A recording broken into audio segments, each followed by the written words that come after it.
Path पर dependent नहीं होते। पाथ इंडिपेंडेंट जो फोर्सेस होते हैं उन्हें बोलते हैं कंजर्वेटिव फोर्सेस। जो पाथ पर डिपेंडेंट नहीं होते हैं उन्हें क्या बोलते हैं? Conservative forces. इसका एग्जाम्पल एक समझें आप अभी सीढ़ियों से चढ़ कर के आए हैं इस फ्लोर में, यहाँ पर आपकी पोटेंशियल एनर्जी ग्राउंड के रिस्पेक्ट में कुछ है। अब आपको डायरेक्ट बाहर से सीधा रस्सी डाल करके बांध करके खींच लिया जाए और यहीं पर ले आया जाए तो भी आपकी पोटेंशियल एनर्जी सेम रहेगी। तो पहले वाले केस में आप सीढ़ियों को चढ़ करके आए हैं, दूसरे वाले केस में रस्सी डाल करके खींच लिया और यहाँ पर फर्स्ट फ्लोर में आप आ गए। तो दोनों ही केस में पोटेंशियल एनर्जी क्या है आपकी? सेम है। इसका मतलब कि रास्ते से कोई फ़र्क नहीं पड़ा, रास्ता बदला लेकिन वर्क डन सेम ही है। तो ग्रेविटेशनल फोर्सेस जो होते हैं वो कंजर्वेटिव फोर्सेस होते हैं। इलेक्ट्रोस्टैटिक फोर्सेस भी कंजर्वेटिव फोर्सेस होते हैं। मैग्नेटिक फोर्सेस भी कंजर्वेटिव फोर्सेस होते हैं। ठीक है। तो अगर आज के बाद आपसे कोई पूछता है कि कंजर्वेटिव फोर्सेस क्या हैं, तो जो फोर्सेस पाथ पर डिपेंडेंट नहीं होते हैं, जो फोर्सेस पाथ पर डिपेंडेंट नहीं होते हैं उन्हें बोलते हैं कंजर्वेटिव फोर्सेस। जैसे यहाँ पर अगर कॉपी में समझाना चाहें आप तो ऐसे समझाएंगे, एक ऑब्जेक्ट को यहाँ से ऐसे इस रास्ते से घुमा के लाए आप, एक ऑब्जेक्ट को यहाँ से यहाँ ले करके आए ऐसे, एक ऑब्जेक्ट को यहाँ से यहाँ ले करके आए आप ऐसे। इसमें जो वर्क डन करना पड़ा वो W1 है, इसमें जो वर्क डन करना पड़ा वो W2 है, इसमें जो वर्क डन करना पड़ा W3 है। अगर तीनों ही केसेस में वर्क डन इक्वल आए, अगर तीनों ही केसेस में वर्क डन इक्वल आए तो उसे क्या बोलते हैं? Conservative forces. अब नॉन कंजर्वेटिव, ये तो होगा आपका कंजर्वेटिव फोर्सेस के लिए। कंजर्वेटिव फोर्सेस के लिए क्या होता है? Path independent.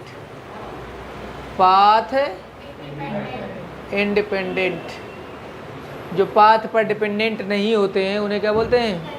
Conservative forces. याद कर लो सीधा सीधा, जो पाथ पर डिपेंडेंट नहीं होते हैं उन्हें क्या बोलते हैं? Conservative forces. अब यहीं पर अगर हम दूसरा केस समझाएं आपको, एक ऐसे आ रहा है, एक ऐसे आ रहा है, एक ऐसे आ रहा है, work done W1, work done W2, work done W3। तो यहाँ पर क्या होगा? W1 is not equal to W2 is not equal to W3। तो ये होते हैं नॉन कंजर्वेटिव फोर्सेस। क्या होते हैं? Non conservative forces. ये होते हैं path dependent.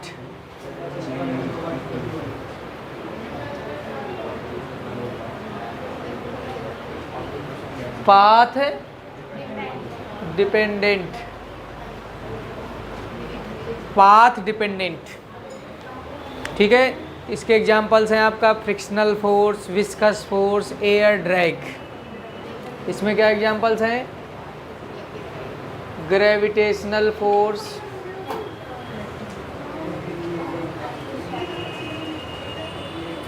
Electrostatic force, magnetic force. इसमें क्या है?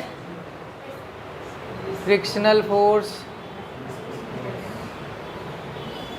Air drag, viscous drag. Note कर लीजिए। Principle of conservation of mechanical energy. Principle of conservation of mechanical energy.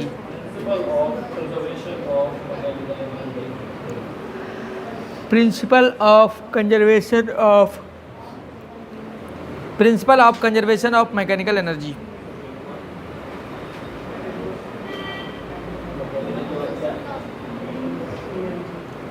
ठीक है। तो principle of conservation of mechanical energy अगर आपसे पूछा जाए तो आप कैसे समझाएंगे किसी को? तो आप बताएंगे कि अगर किसी बॉडी में कंजर्वेटिव फोर्सेस लग रहे हैं, अगर किसी बॉडी में कंजर्वेटिव फोर्सेस लग रहे हैं, कंडीशन ध्यान रहे, कौन से फोर्सेस? कंजर्वेटिव फोर्सेस लग रहे हैं, तो उस बॉडी में जो फोर्सेस के द्वारा कार्य किया जाएगा, जो वर्क किया जाएगा, तो वर्क करने से क्या होगा? काइनेटिक एनर्जी पैदा होगी, कन्वर्ट होगी वर्क की वजह से। काइनेटिक एनर्जी और पोटेंशियल एनर्जी वो कांस्टेंट रहेगी। Total mechanical energy of the body will be constant. Kinetic energy plus potential energy is equal to constant. लेकिन कंडीशन क्या ध्यान रखना है? फोर्सेस कैसे, कौन से लगने चाहिए? Conservative forces. अगर कंजर्वेटिव फोर्सेस लग रहे हैं तो ही kinetic energy plus potential energy का जो सम होगा वो कांस्टेंट रहेगा। मतलब initial kinetic energy plus initial potential energy is equal to final kinetic energy plus final potential energy. मतलब इसको ऐसे लिखेंगे, kinetic energy initial plus potential energy initial is equal to kinetic energy final plus potential energy final. Short में ऐसे लिखते हैं, kinetic energy plus potential energy is equal to constant. Condition क्या है? कौन से फोर्सेस लगने चाहिए? Conservative forces. कंजर्वेटिव फोर्सेस होने चाहिए। अगर किसी भी बॉडी में कंजर्वेटिव फोर्सेस लग रहे हैं तो उस बॉडी की काइनेटिक एनर्जी और पोटेंशियल एनर्जी का जो सम होगा कांस्टेंट होगा। और याद कर लो, जो काइनेटिक एनर्जी और पोटेंशियल एनर्जी का जो सम होता है उसे बोलते हैं मैकेनिकल एनर्जी। क्या बोलते हैं? याद कर लीजिए, kinetic energy plus potential energy is equal to mechanical energy. Statement लिख लीजिए, स्टेटमेंट लिखिए।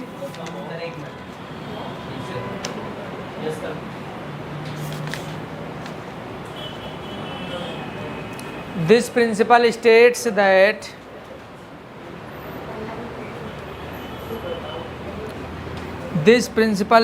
that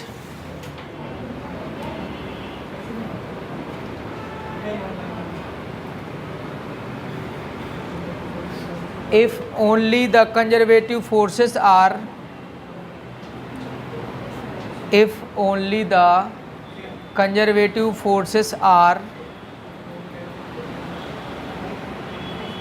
doing work on a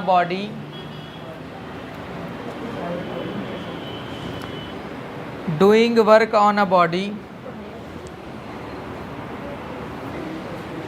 then its total mechanical energy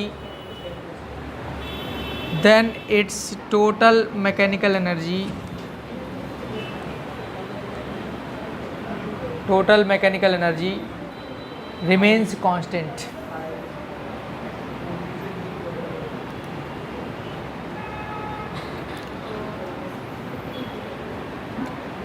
Remains constant.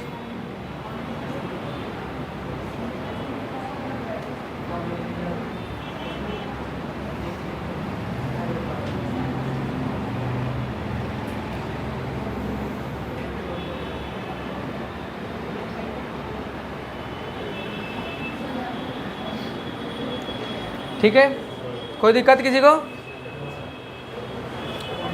अब इस बात को अगर आपसे कोई कहे प्रूव करके दिखाओ, आप ऐसा कह रहे हो, हम मान ले रहे हैं, ठीक है, लेकिन किसी ने कहा कि ऐसा करो, ये बता के दिखाओ किसी को एक एग्जाम्पल के थ्रू, तो हमने कहा ठीक है बताते हैं। तो आपको करना क्या है, इस ऑब्जेक्ट को यहाँ लेना है। देखो ध्यान से, ये ऑब्जेक्ट आपने लिया, देखो ध्यान से, इस ऑब्जेक्ट को लिया, दिखाई पड़ रहा है सही?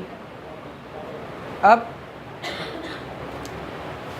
इसे यहाँ से हम छोड़ रहे हैं। अभी हाइट ग्राउंड से, ये फर्श से ग्राउंड, हाइट h है अभी फ़िलहाल। हाइट क्या है? यहाँ पर इसकी इनिशियल वेलोसिटी भी 0 है। अभी इसकी इनिशियल वेलोसिटी यहाँ पर क्या है? 0। तो ये पॉइंट A है, फिर इसे हम छोड़ेंगे। जब ये नीचे आया तो एक समय पर यहाँ पर भी होगा, फिर ये नीचे पहुँच जाएगा। होगा यही काम कि नहीं होगा? इसी को यहाँ पर हम बनाते हैं। ये है ए पॉइंट, यहाँ पर वेलोसिटी 0 है। ये पॉइंट बी है, यहाँ पर वेलोसिटी पता नहीं है, वी है। यहाँ पर वी वेलोसिटी पहुँचने से पहले नहीं पता है, वी डैश है। ये वाला पॉइंट सी है, बाद में तो 0 हो जाएगी, लेकिन पहुँचने से जस्ट पहले क्या होगा, जस्ट। तो सबसे पहले आप ए पॉइंट पर काइनेटिक एनर्जी बताइए हमें। काइनेटिक एनर्जी एट ए 0 होगी, क्योंकि वेलोसिटी 0 है। हाफ mv² के अकॉर्डिंग जब यहाँ v 0 रख दोगे तो आंसर क्या आ जाएगा? क्या हो रहा है?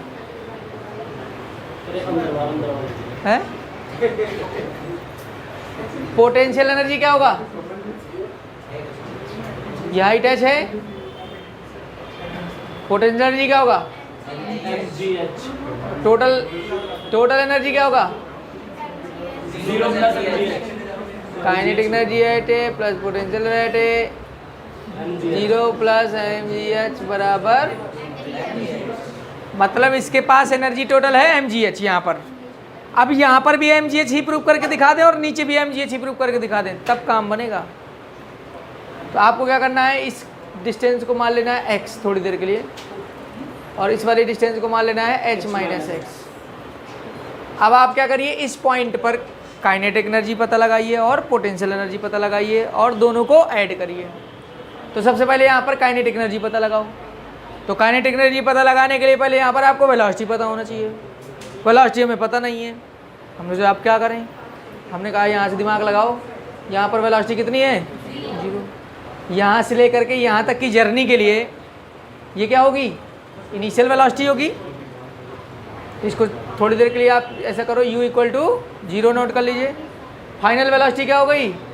v हो गई। और डिस्टेंस कवर्ड क्या हो गया? x। भैया रिकॉर्डिंग चल रही है और तुम बोल रहे हो, और तुमको पता नहीं है, हम बोलते नहीं है, अभी सब कुछ पता चल जाएगा। हमें पता है रिकॉर्ड हो रहा है, और बताओ। अब लेकिन जब मजबूर कर रहे हैं तो क्या करें, बोलना पड़ता है। v² प्लस u² प्लस और a इक्वल टू क्या होगा? प्लस g होगा। तो v² बराबर 0² प्लस 2a कितना हो जाएगा? g। h क्या हो जाएगा? x। v बराबर आ जाएगा √2g। तो काइनेटिक एनर्जी, ये एट b की बात चल रही है। अब काइनेटिक एनर्जी एट b क्या हो जाएगा? हाफ mv b² 1/2 m इसका स्क्वायर।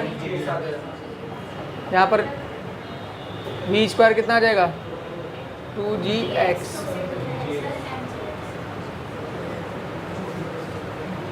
पोटेंशियल एनर्जी बताओ। Potential energy at B ground से कितना ऊंचाई पर है? तो mgh माइनस। टोटल एनर्जी क्या हो जाएगी? Kinetic energy at B plus potential energy at B. Kinetic energy कितना आ गया? mgx plus mgh minus mgx। इससे कैंसिल हो जाएगा, कितना आ गया? आ रहा है ना सेम?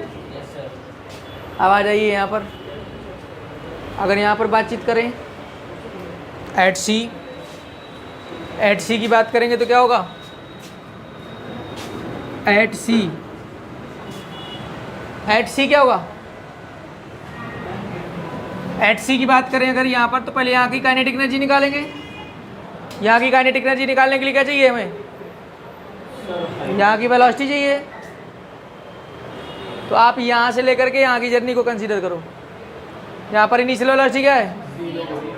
यहाँ की वेलोसिटी आपको निकालने का मन कर रहा है। इनिशियल वेलोसिटी क्या हो गया? 0। फाइनल वेलोसिटी हम लोग v डैश माना है। s बराबर कितना है? h है। a बराबर क्या है? g है। लगा दो, v² बराबर u² प्लस 2as। तो v डैश का स्क्वायर बराबर 0 का स्क्वायर प्लस 2gh। तो v डैश इक्वल टू कितना आ जाएगा? √2gh। तो kinetic energy at C is equal to half है M V square, half M into V square की वैल्यू कितनी है 2GH, 2 से 2 फैल गया, कितना आ गया, कोई दिक्कत। और पोटेंशियल एनर्जी एट सी क्या होगा, potential energy at C, height है ही नहीं, h बराबर 0, तो M G into H, H की वैल्यू 0 पुट कर देंगे तो पोटेंशियल एनर्जी क्या आ जाएगी, 0 आ जाएगा। तो टोटल एनर्जी एट सी कितना आएगा, kinetic energy at C plus potential energy at C बराबर एम जी एच प्लस 0, कितना आ जाएगा।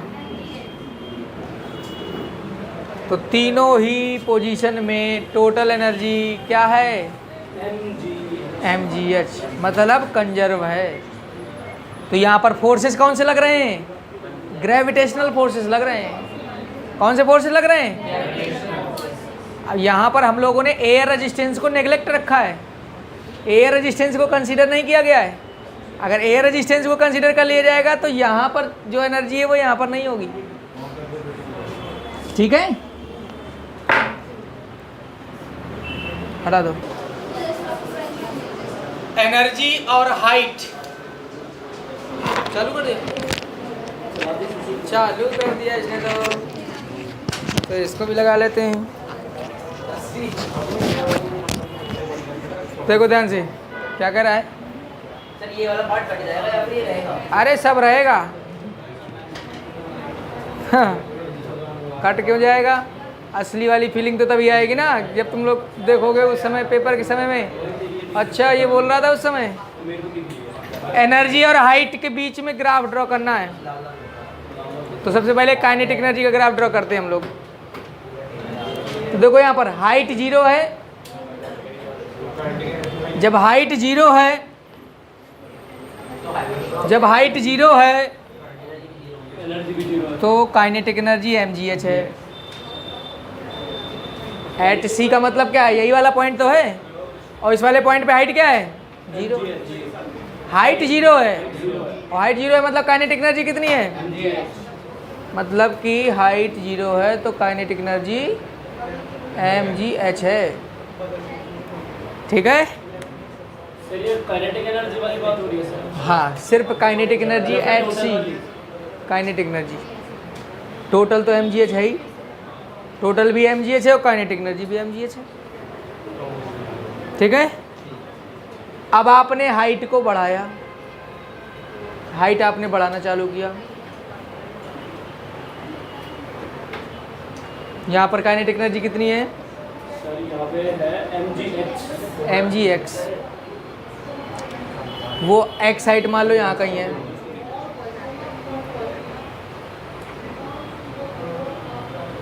ये आपका mgx हो गया।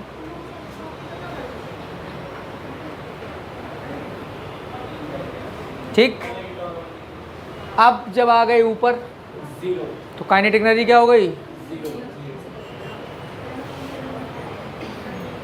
ये टोटल डिस्टेंस हो गई या पूरा हाइट हो गई h, ठीक है। तो इसे आप इन तीनों पॉइंट्स को ज्वाइन कर दीजिए,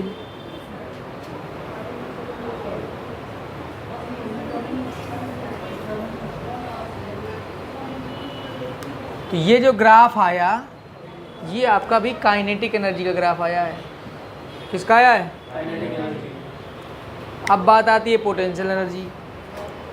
पोटेंशियल एनर्जी जब हाइट 0 है तो पोटेंशियल एनर्जी 0 है, हाइट 0 तो पोटेंशियल एनर्जी 0। अब आ जाओ यहाँ पर पोटेंशियल एनर्जी कितनी है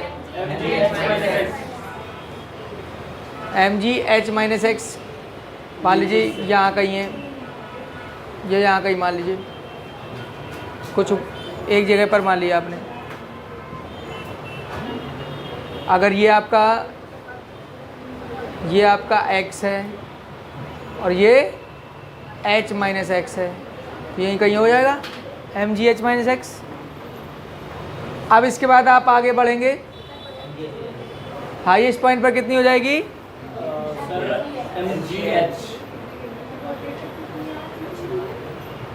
mgh के सामने ये आ गया, जब हाइट h है तो पोटेंशियल एनर्जी, जब हाइट h है तो पोटेंशियल एनर्जी mgh है, तो हाइट h है तो पोटेंशियल एनर्जी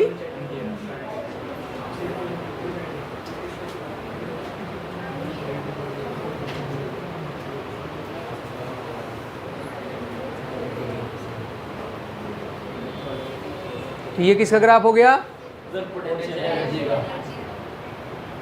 अब आता है टोटल एनर्जी। टोटल एनर्जी तीनों ही केसेस में क्या है? mgh है। मतलब यहाँ भी, यहाँ भी, यहाँ भी। ये किसका ग्राफ हो गया? बात समझ में आई कि नहीं आई? इनको डॉट डॉट करके बना देना, उससे कोई दिक्कत नहीं है। समझ में आया? सर एक ग्राफ एग्जांपल थोड़ी आता है, आएगा। ऐसा तो सर मैंने पहले ही बताया। Of a spring, potential energy of a spring. ध्यान लगा के समझो। ये यहाँ पर एक स्प्रिंग है,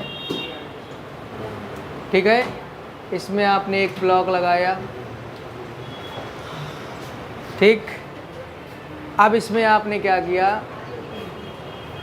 फोर्स अप्लाई किया। जब आप इसमें फोर्स अप्लाई करेंगे तो ये स्प्रिंग खींचेगी, ठीक है। आप जिम जाते होंगे तो जिम में आपको स्प्रिंग दिया जाता है, तो स्प्रिंग को आप पकड़ के खींचते हैं। जब आप स्प्रिंग को पकड़ के खींचते हैं तो आपकी ताकत लगती है। जो आपकी ताकत लगी वही ताकत स्प्रिंग के अंदर पोटेंशियल एनर्जी के रूप में स्टोर होती है। वही ताकत स्प्रिंग के अंदर किस रूप में स्टोर होती है? और आपको एक चीज़ और बता दें, अगर स्प्रिंग को थोड़ा सा खिसकाएंगे तो फोर्स कम लगेगा। स्प्रिंग को ज़्यादा खींचेंगे फोर्स ज़्यादा लगाना पड़ेगा, ताकत ज़्यादा लगानी पड़ेगी। मतलब जो फोर्स आपको लगाना पड़ेगा वो डायरेक्टली प्रोपोर्शनल होगा डिस्प्लेसमेंट के। कितना आप इसे स्ट्रेच करा रहे हो,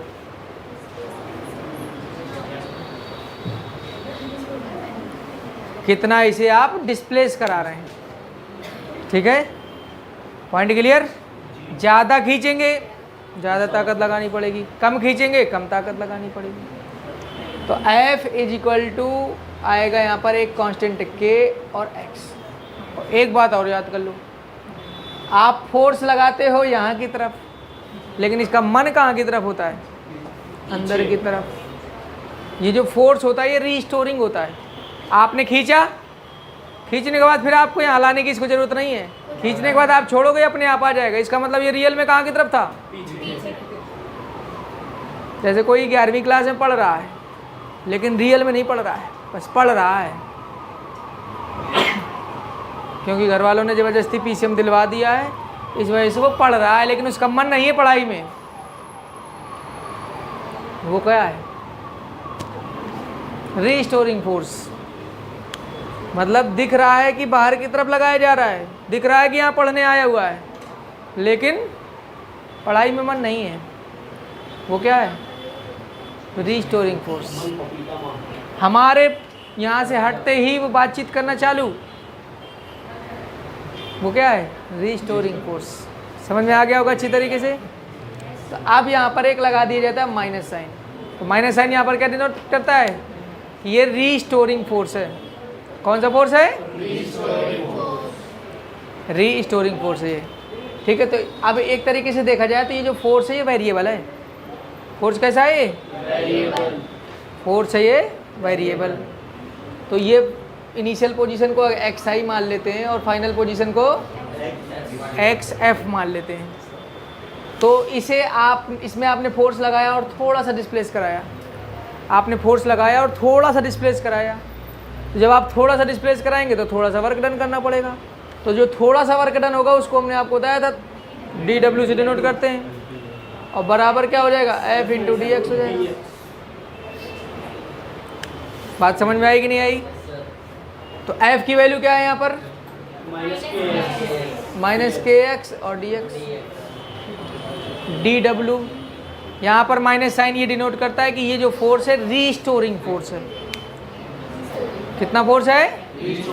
और एक बात और याद कर लो कि अगर वर्क डन रीस्टोरिंग फोर्स के द्वारा पूछा जाएगा तब तो आपको ये माइनस लेना है, और अगर वर्क डन जो आप बाहर लगा रहे हो उसके द्वारा पूछा जा रहा है तो उसमें प्लस ले लेंगे। क्यों प्लस ले लेंगे? क्योंकि आप इसे डिस्प्लेस कर रहे हो, यहाँ की फोर्स लगा रहे हो यहाँ की तरफ, डिस्प्लेसमेंट भी हो रहा है यहाँ की तरफ। लेकिन रिस्टोरिंग फोर्स वाली बात करेंगे अगर, तो रिस्टोरिंग फोर्स लगेगा पीछे की तरफ, डिस्प्लेसमेंट हो रहा है आगे की तरफ, बीच का एंगल क्या हो गया 180, तो वर्क डन क्या होगा माइनस में होगा। ठीक है, तो यहाँ पर हम पॉजिटिव लेकर के सॉल्व करके दिखा रहे हैं आपको। ठीक है, work done by the external force. और ये तब ऐसा करेंगे आप कि जब आप फोर्स अप्लाई कर रहे हैं बड़े आराम से धीरे धीरे उसे चेंज कर रहे हैं स्प्रिंग को, एक्सेलरेशन वगैरह नहीं है यहाँ पर। ये सब चीज़ें मान के चला जाएगा कि यहाँ पर एक्सेलरेशन से आप नहीं खींच रहे हैं। ठीक है, तो यहाँ पर आपका इंटीग्रेशन कर दीजिए अब, integrating both sides, integration of D W is equal to integration of initial limit लगाइए, kinetic energy final X sir initial नहीं जाएगी फाइनल, एक्स इनिशियल और ये एक्स फाइनल। क्या जाएगा यहाँ पर डब्ल्यू इनिशियल डब्ल्यू फाइनल। तो 1 का इंटीग्रेशन डब्ल्यू के रिस्पेक्ट में क्या हो गया डब्ल्यू, क्या हो जाएगा डब्ल्यू इनिशियल डब्ल्यू फाइनल के एक्स की पावर 1 क्या हो जाएगा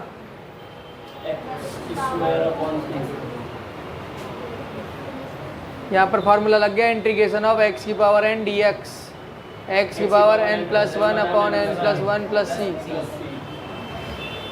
प्लस सी क्यों लगाया गया? क्योंकि यहाँ पर कोई लिमिट नहीं लगा है। अगर यहाँ लिमिट लगा देंगे तो प्लस सी नहीं लगाएंगे, जितने बार यूज होगा उतने बार बताएंगे। क्या आएगा यहाँ पर एक्स इनिशियल और एक्स फाइनल कितना हो जाएगा, अपर लिमिट रखी जाएगी W final minus W initial, half के X final square minus half के एक्स इनिशियल स्क्वायर। अगर हम लेट कर लें थोड़ी देर के लिए X initial is equal to और X final is equal to,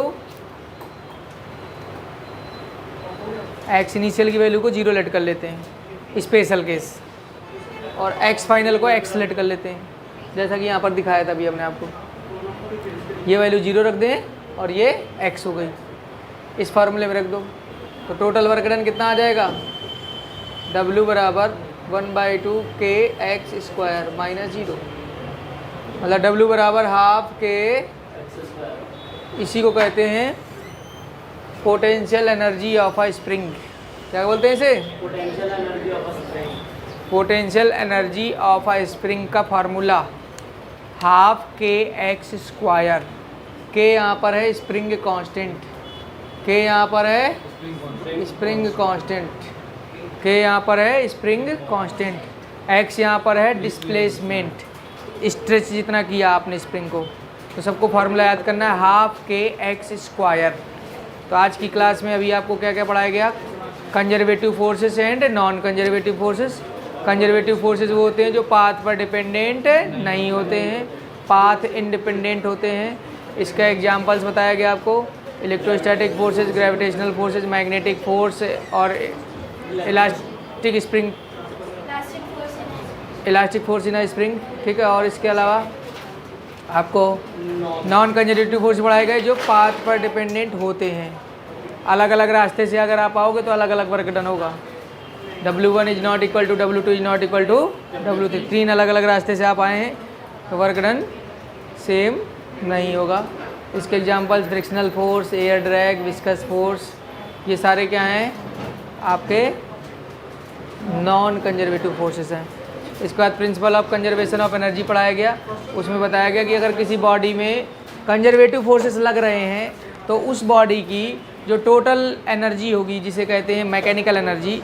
mechanical energy क्या होता है, kinetic energy plus potential energy, वो कांस्टेंट रहेगी, मतलब वो बदलेगी नहीं हर पोजीशन पे। फ्री फॉल वाला आपको प्रूव कराया गया, हाईएस्ट पॉइंट पर kinetic energy plus potential energy, mid point पे kinetic energy plus potential energy, lowest point पर kinetic energy plus potential energy. सारे केसेस में क्या आ रही थी, mgh आ रही थी। फिर इसके बाद आपको हमने potential energy of a spring करके दिखाया, उसका फार्मूला हाफ के एक्स स्क्वायर, सब लोग याद कर लो, न्यूमेरिकल्स में यूज होगा बहुत ज़्यादा, हाफ के एक्स स्क्वायर।